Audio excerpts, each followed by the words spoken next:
Even those who are no longer physically with us.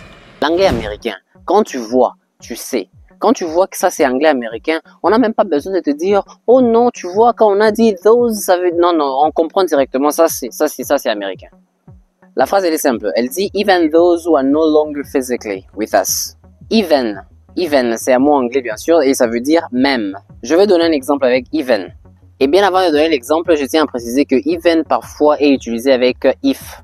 Donc even if, qui se traduit en français par même si. Donc on y va avec l'exemple. Even if you come, I'm not gonna talk to you.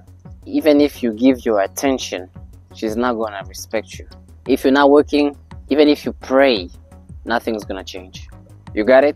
Nous avons those. Those, c'est en anglais, bien sûr. Et ça signifie cela. Je m'explique. Nous avons en anglais this et that. Ok? Quand est-ce qu'on emploie this et quand est-ce qu'on emploie that? Et bien sûr, quand est-ce qu'on emploie these et those? Déjà, this veut dire ça, ceci ou cela. On emploie this, c'est pour exprimer quelque chose qui est proche de nous, près de nous. Donc par exemple, this microphone. Mais si le microphone était loin, j'allais dire that microphone. Et surtout, c'est quand c'est le singulier. That, c'est toujours le singulier, mais par ici, la chose n'est pas près de nous.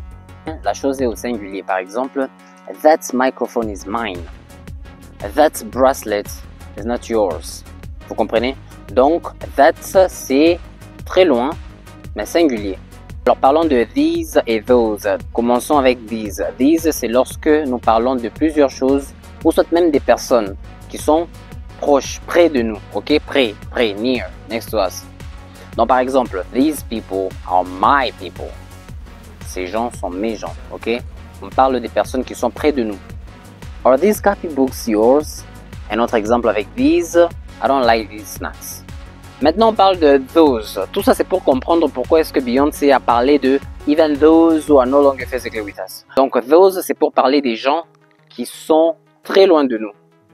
Those people are coming. Those pens are mine. Donc, par ici, déjà, on comprend que Beyoncé se réfère à des personnes qui ne sont pas là dans la salle. Donc, on continue. Elle dit even those who are no longer physically with us, even those who. Déjà, nous avons who. Vous savez, je me rappelle lorsque j'apprenais l'anglais, j'avais vraiment trop de confusion entre who et whom. À la place de who, je mettais whom. À la place de whom, je mettais who. C'était tellement terrible, c'était terrifiant et je me disais que je n'arriverais peut-être jamais à parler correctement l'anglais à cause de ça. Who, whom.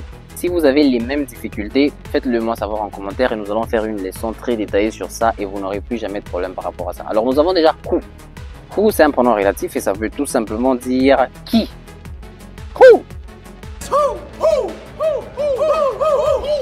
Are no longer. Are no longer. Are, c'est le verbe to be. Le verbe être au présent. I am, you are, he is, she is, we are. You are, they are. Maintenant, si c'est à la forme négative, on va dire I am not. You are not. He is not. She is not. We are not.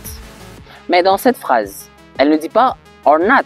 Elle dit those who are no longer. Directement, lorsqu'on dit no longer, ça exprime une négation.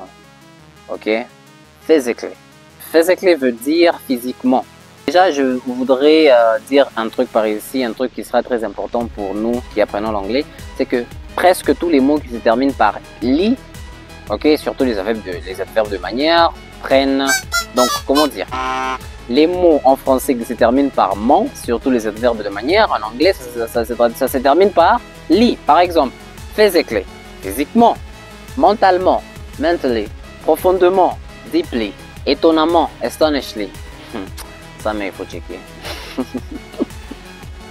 Alors, elle dit with us. Déjà, j'ai l'habitude de faire sur TikTok les vidéos dans lesquelles je parle des prononciations, ok? Lorsqu'on dit with us, with, selon les Américains, j'ai l'habitude de le dire, on place la langue entre les dents. Ça veut dire, on dit with. Vous savez, ce n'est pas grave si vous dites with. Ce n'est pas grave, en tout cas, on va vous comprendre, mais c'est pas très bien. L'objectif ici sur Video One, ce n'est pas seulement de parler anglais, mais c'est de bien parler. Donc, on dit with. With us. Ça veut dire avec nous. On va pas dire with we. Ok? Donc, on va formuler quelques phrases avec with us. Avec with, bien sûr. Come with us.